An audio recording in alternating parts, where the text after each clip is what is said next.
Collin, 5-under round today. Just kind of how would you assess how you played? Solid. Look, I mean, especially after that kind of shaky-ish start, not finding the fairways, not hitting the best shots. 5-under was a great score. I needed a lot lower, and I knew that. But I fought hard, and all week, honestly, like that's kind of the golf I miss playing, and hopefully we can just use this as a kind of a stepping stone into next year. After the first 2 holes, I think Scotty was up 7 at one point, and then you make the turn and it's only 2. Yeah. So kind of a drastic shift there in the middle of the round. Did you kind of feel like you were in it heading into the back? Yeah, I mean, I think it was 3 because he ended up birdieing 9. But right after 8, I mean, it felt like anyone's game. I knew he wasn't just going to come backwards, and I still had to make a lot of birdies. Just got, 9's such a tough hole. You got to hit it perfect. I mean, I think he barely landed it on, and it's pin high. 10, I just need to hit the fairway, and it's just kind of those little momentum shifts that, if I make at least 1 birdie in those 3 holes and I'm kind of 3 back right there, 4 back, it's like you're still there, but 5 shots is a lot, and you need a lot of special things to happen, and just didn't put myself in enough positions to do that. Is there any pride or silver lining you take by, if there weren't the starting strokes, you would have won this tournament? Yeah, I mean, it's nice. I mean, I knew I had that was kind of the goal for the week, right? To come out on top in this kind of fake leaderboard and see how things played out. And ultimately, Scotty was like 2nd or 3rd in that leaderboard, so it didn't really help my case. But look, that was the goal. I knew 6 shots was a lot to catch up, but I know I've made it up before, and it was just nice to put together four good rounds, throughout a week.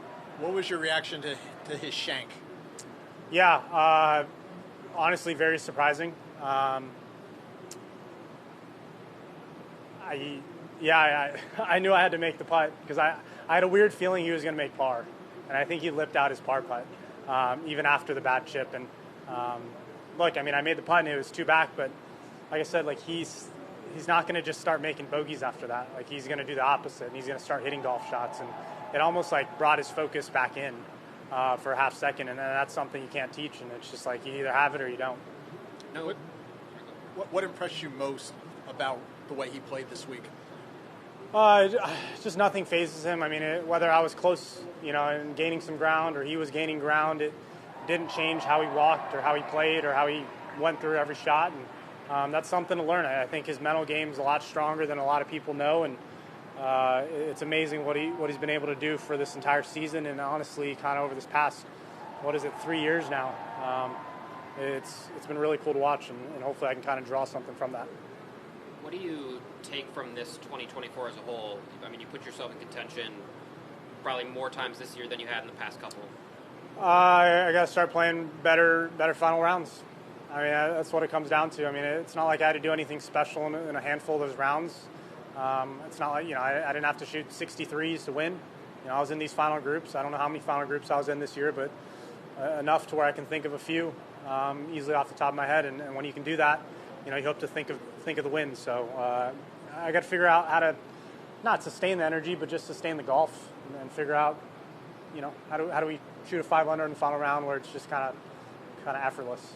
In previous years, the swing maybe you felt like maybe that wasn't sustainable. Does that feel like a sustainable part of the game now?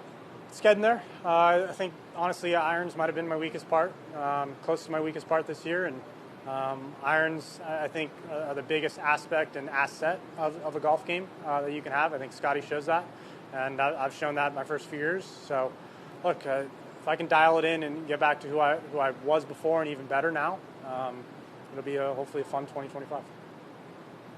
Thanks, Collin. Appreciate it.